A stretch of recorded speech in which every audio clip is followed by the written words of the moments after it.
Welcome to episode 4 of Not So Famous, where we would be discussing the decision making process that Tushar had to go through when he had to come back to India. And this will help many of our fellow colleagues, and also what are the decision dilemmas that they have to fight through. So, Tushar, without taking a lot of time, let's just get into the depth of things. Sure, this was also not a very easy decision for me. Obviously. So let me. By now you know that I was like 9.5, 10 years. I was almost in the US, right?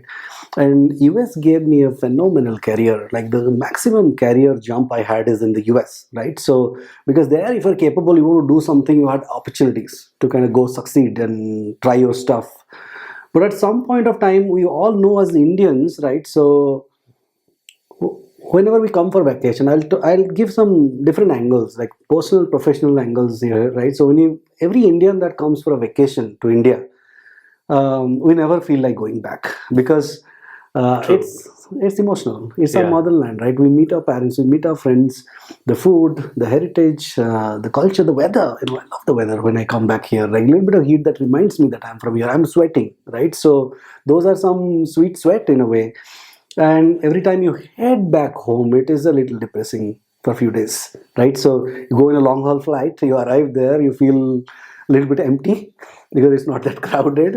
You go back to your own Yeah. schedule. It takes a little bit of adjustment. You're back in your career and job and all the status quo stuff, and then you gotta move on. So I feel personally, every Indian I have met outside, they have deep connection back to rooted in our own country. That's number one. Number two, uh, financial decisions sometimes, right? So often we as Indians, when we go abroad, we look at what is our financial strength. Should we come back? Are we good enough to sustain the similar type of lifestyle? Is this earning enough?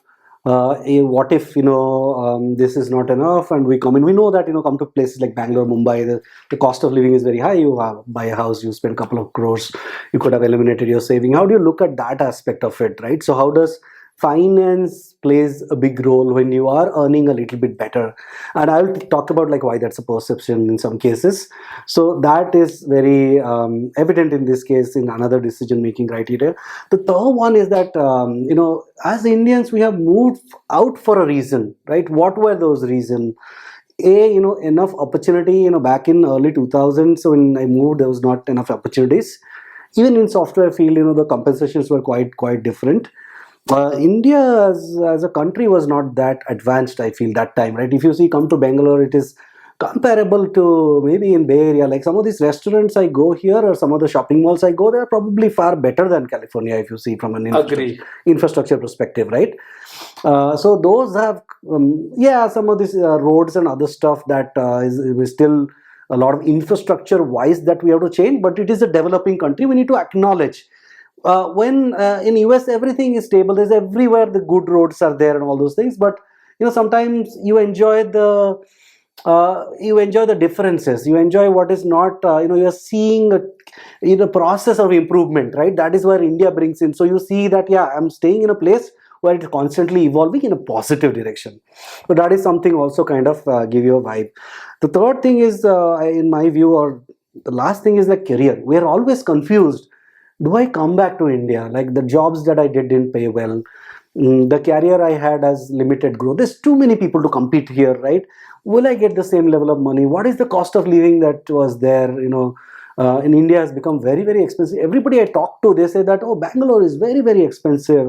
It is the most expensive place after Mumbai, to kind of stay here, right? Those kind of perception, both from a cost perspective, from a career, like will your career feed enough for you to sustain here? Good. Will you have sustaining growth in your career? Will you achieve something professionally that you are always willing to, that US had given you that opportunity? So those kind of questions are always there.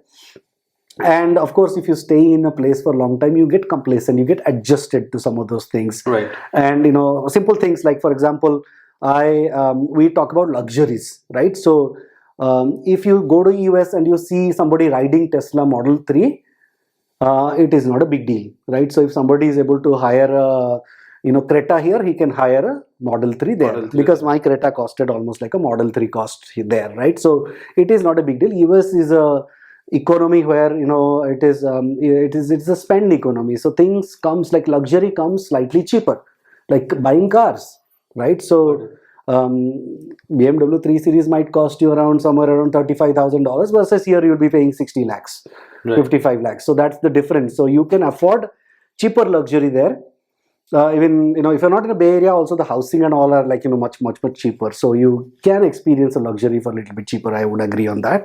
And the other thing consideration is a lot of people are stuck that what about kids schooling? And US is such a fabulous schooling and education system. I do agree, US is a phenomenal place for education.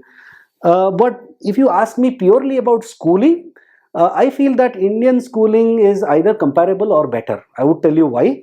Because India also teaches you to fight with your life, not just receive the education. And earlier in our time, it was very bookish. It is very syllabus oriented education. But now not. If you go to an international school, it is as good as Europe or UK board or US board and all those things. And it's the delivery method is also very practical, right? So gone over those days, that's gone.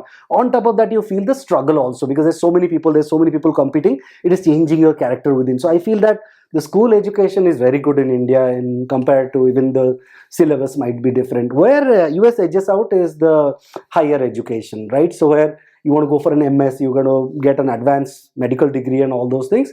That is where US shines, and probably in 10 years down the line we will be in that line, right? So those kind of opportunity exists. So if you bucketize few things like where you want to head in your career, if you're in an early career, you're small kids, up to even 8-9 standard, you people can take risk and come back.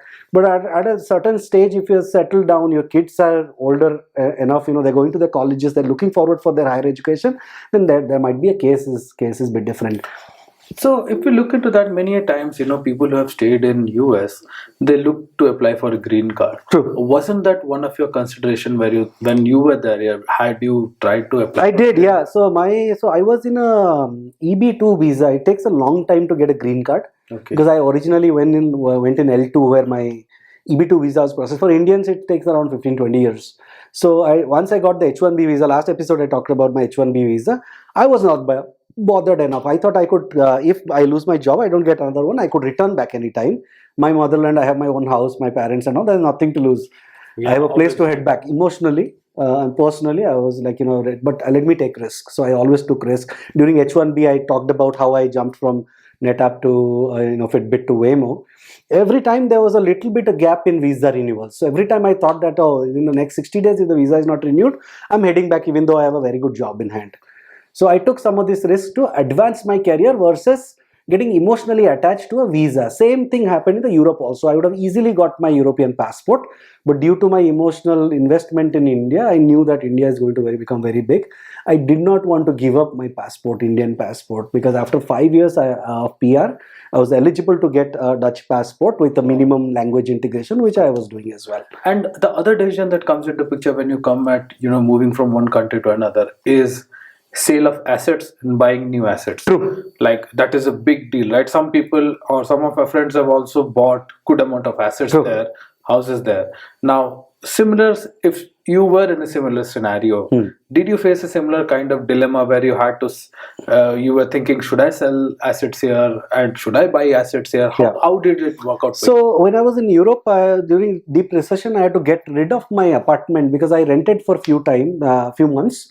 And it became an expensive affair because everything will go in, you give it to an agency, it'll be very expensive to maintain. So I decided to take like 15,000 euros loss and sold it off, because commuting from, like taking a flight from US to come and manage Europe, or how many times you can ask your friend to mobilize you in terms of like, everybody has their own thing, right? So we took a cut and sold it, but that gave us a clarity that do we really want to settle down in the US?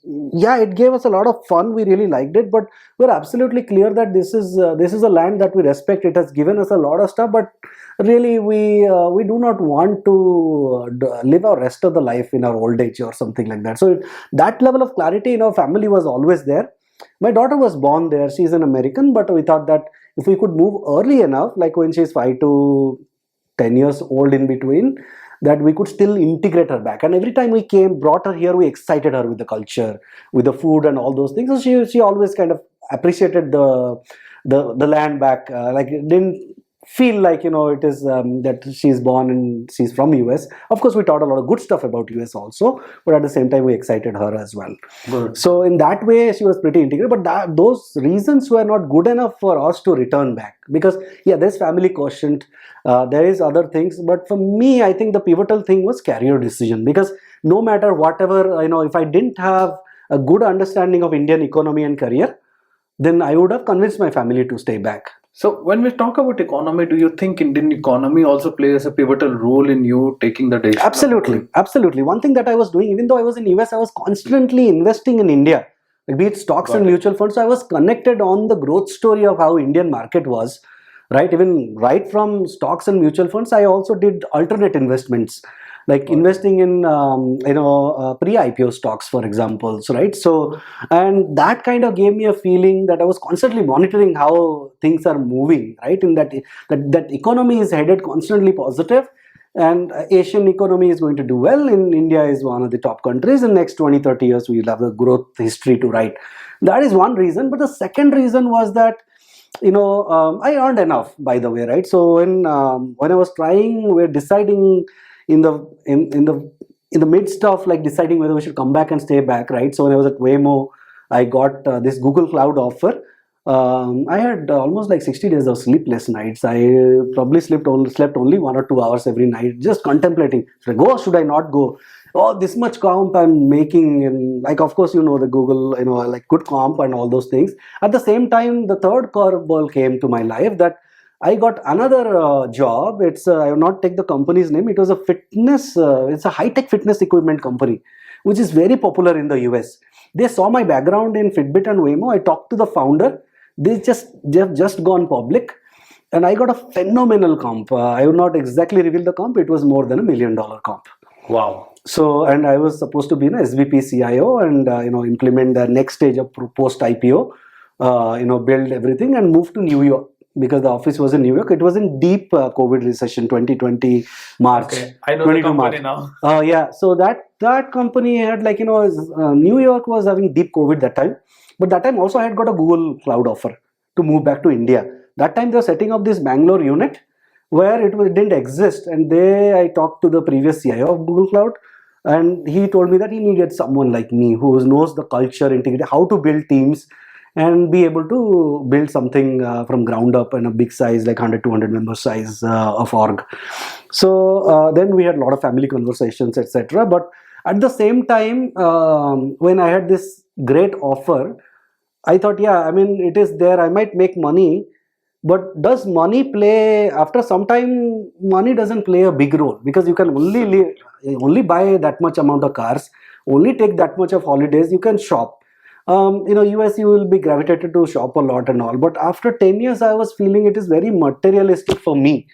Why every weekend I have to go to Costco and fill a big van? Not even like I had this big Honda SUV, 3-row SUV, which is probably bigger than Fortuner by 20%. We have to go to Costco and fill everything back and bring in. I was like, why am I buying all these things? Right? Why do I need also? It became very material, like upgrading gadgets every 6 months. That fed my interest for a couple of years. Then after that, I thought that, no, I don't need money. I need to feed my thoughts. I need to feed what I am contributing to the society or to the company, produce something well. And that is why everything started fading off for me. I said that, okay, $1 million comp, I'm already retired. When I was thinking that I could if I stay contented, I could come back to India and take an easy life as well. But it was not feeding my professional hunger of creating something or doing something big. And that is where the pivotal moment happened, where I said that, no, I'm not going to take that offer. I'm going to take that, because Google Cloud is a phenomenal organization. It was a topmost growing entity within Google. Okay. Nothing was settled. We have to build almost every leader in the Google Cloud was building the infrastructure from ground up, right? So where other like ads and YouTubes are very settled, the scale is very big. But for us, we had to do something new, and that excited me. I said that, no, I'm going to take this offer because it is going to take me to India. I trust Mother Google, who has given me a lot in my life to be at this stage to get risk-free. Compensations were phenomenal, because when I take purchase parity as a equation, 1:6 is not the thing that you read. Like 1:3 also. The comp that I was offered, it was much better than California living standard, right? And I had the challenge to build something new, something completely unstructured, something completely unknown. And you might have heard from my The moment I get this kind of challenge, I throw myself in. Absolutely. So That makes a lot, and that helps our users as well. So, Tushar, is it fine if you could share some time of yours with our users to the app through the app that we have, so that they can connect with you, seek guidance from you if they want to move from US to India? we do. And Yeah, we can. And I am primarily also thinking to help others to at least, provide some consultation coaching, how to think about it. Everybody's journey is by the different. I would never be critical about that. Yeah, come back to India. This is the best thing. I wouldn't go and sing that song. But there is quite a positive thing going for India. If you see this era, like if I come to Bangalore, the amount of startups, the fancy things that's happening, the career growth, the compensation. When I left India, I was making 10, 12 lakhs. Now people are earning in crores if you are capable. And that, don't go by dollars. This is actually a very good money for you to get started. Very, very good life you could get, because India is a service oriented country. Also, when you're focusing on your career, there's somebody to provide you service so that you can accelerate on your passion. So some of these things are really good when you come back to India. At the same time, if you're in a different life stage, probably not. Maybe talking to me helps you, confirm your decision that this is not the right thing. So, and I took that plunge. Actually, I came in during deep COVID. I took a Vande Bharat flight where you have to register with government, and of course, no food, no blanket. We all family head back. Fortunately, we had an invested property in Bangalore where we're shooting right now. We made this house to our own choice. Of course, I could have never afforded a house like that in US, even though no matter how big is the comp. So, and also it gave me an opportunity to build a phenomenal team at Google Cloud. And our team is one of the best successful team in Google Cloud, where we're, delivering great stuff. And we built this team. We delivered a lot of project while building this team. What let me change here, that when I came here, a couple of things that was going in. Will I be integrating into that culture of work culture? And these days people are very, very smart. It is not the same old or work structure that I left with. It is very fancy, very funky, very new age, right? People are very, you'll be eager to spend time with them and hear their ideas and see the passion. So that kind of excited me. The quality of people that we got here, right from engineers to very innovative product managers. I met with best of the product managers here that who actually fueled my career aspirations bit more, right? And phenomenal technical program managers. So that led me tell that India is no more that country. All the big companies are here. We are getting the best of the people. The comp is good. I'm at my hometown, and we're very happy with whatever is happening right now. And he's talking about the PMs. It's me and him, the guy behind the camera. Exactly. Yeah, the PMs. Just cracking some jokes. Yeah. So, anyways, thanks, Tushar. Thanks a lot for this episode and for your time. Yeah. It was great talking to you. And we'll share how you can connect with Tushar, take some learnings from him. Also, schedule some sessions with him if you really want to understand in depth of what are the challenges he's faced, how did he, pass through those hurdles and build a career in Google. Thanks a lot. Subscribe to our channel. Keep watching. We have great episodes, great people, passionate people coming to our channel, giving interviews, helping you out to follow your passion. Thanks a lot. Thanks, everyone. Thank you.